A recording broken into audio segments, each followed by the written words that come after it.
За заштита од сезонски грип, македонските граѓани прв пат годинава ќе можат да се имунизираат со 4 типна вакцина, која ќе штити од 4 вида инфлуенца.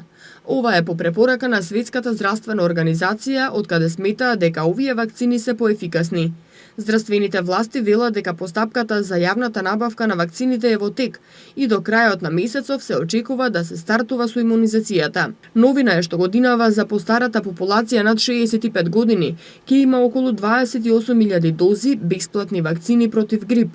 Уште 20.000 вакцини ќе се наплатуваат, но не по 400 денари како досега.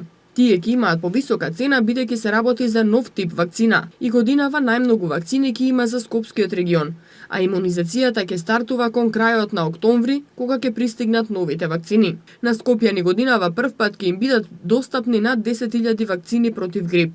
Според препораките на Светската здравствена организација, во Скопје треба да бидат имунизирани околу 120.000 граѓани, а не како досега 12.000, за да има колективен имунитет. Во оваа група на граѓани кои треба да се заштитат од сезонски грип треба да бидат вклучени сите вработени во здравството, полицијата, шалтерските работници и образованието. Дел од епидемиолозите сметаат дека матичните лекари треба да се вклучат во делот кај постарите пациенти, за да ги насочат каде треба да се имунизираат, со цел да не настанат гужви. Статистиката од изминатите години покажува дека во една сезона во земјава се трошат околу 30.000 вакцини за заштита од грип, приближно иста бројка колку и најавените бесплатни дози.